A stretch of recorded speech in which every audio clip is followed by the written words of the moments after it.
My name is Sheith, a student from Southern Hampshire University.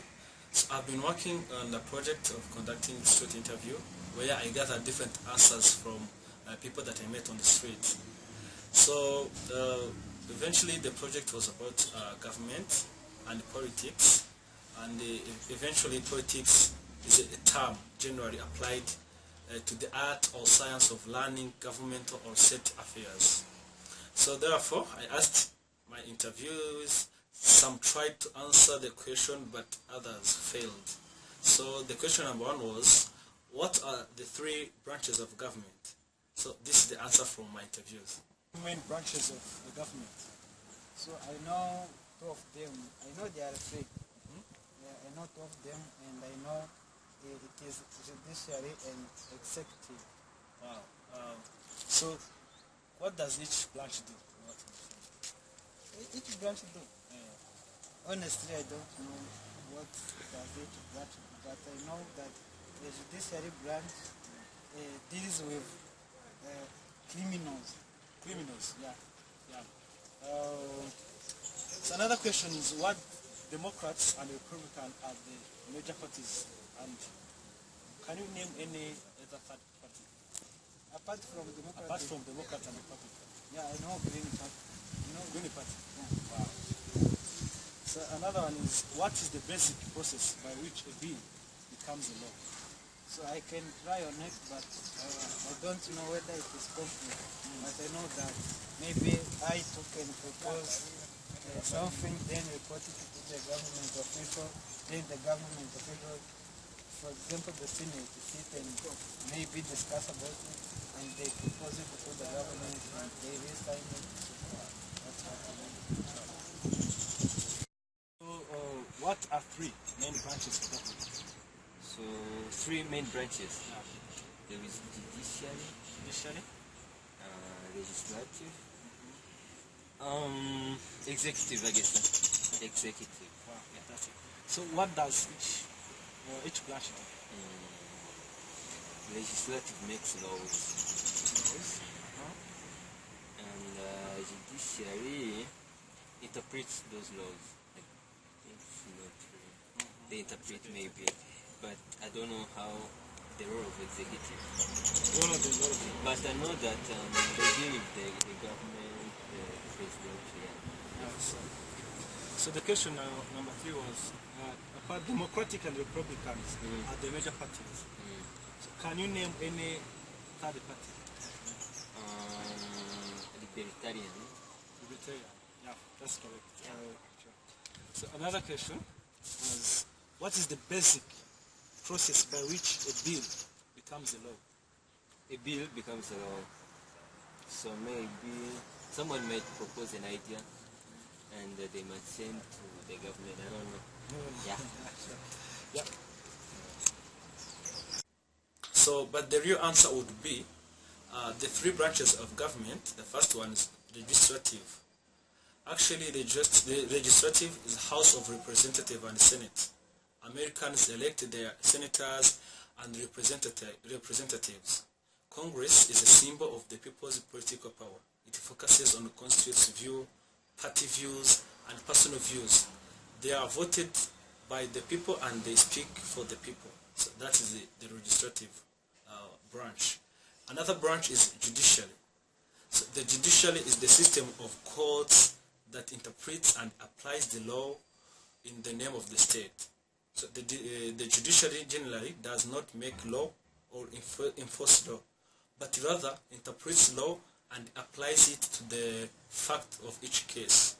This branch of the state is often tasked with ensuring equal justice under the law.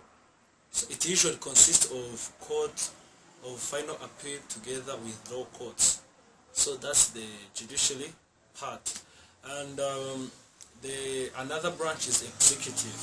So the executive is the organ exercising authority in and holding responsibility for the governance of a state. So the executive branch executes and enforces the law. Its power is vested in the president. The president acts as both the head of state and the commander-in-chief of the armed force. So that was the answer to the question number 1. So the question number 2 was, what does each branch do? So that was some of my interview tried to answer the question, but others also failed. Actually, the response for this question, as I said before, the legislative branch creates the law. So the Congress makes the law, interprets the law, where the senators confirms judicial appointment, and also the budget. They verify the budget effectiveness for the country. That's the activity that the legislative branch do. The second branch is judiciary. They create the law. The courts may find laws unconstitutional. They interpret the law.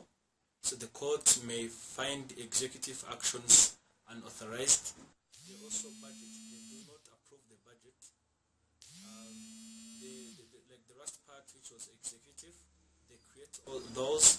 I mean, the president may sign or vote law to be confirmed. Interpret laws. The president nominate federal judges. Budget. Here, president must sign a budget like other laws. The question number 3 was, Democrats and Republicans are the major parties.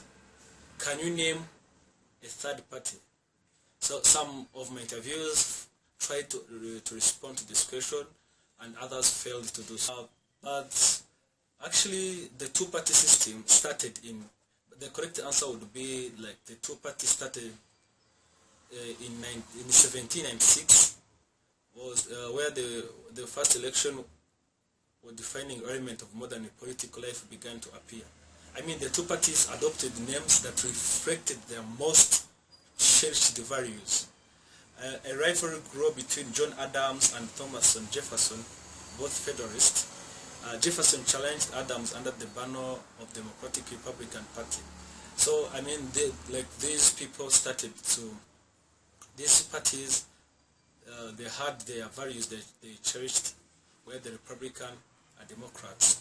But the other party in US would be like Green Party, Libertarian. That's the example of a third party. So the another question to this question, what is the basic process by which a bill becomes a law? This was a very hard question for my interviews because most of them failed to respond to it. But the correct answer would be, so first of all, a bill is born. Anyone may draft a bill. Whoever, only members of Congress can introduce registration. Everybody, any citizen is able or allowed, everyone can suggest a bill. So after suggesting, like also drafting your own bill, so as soon as a bill is introduced, it's referred to a committee. Then often bills are referred to a subcommittee for study and hearings, where they assess that bill. So when the hearings are completed, this subcommittee may meet to mark up the bill, where like the subcommittee meets with the larger committee to discuss about the bill. So after receiving a subcommittee's report on a bill, the full committee votes on its recommendation to the House or Senate. This procedure is called ordering a bill reported.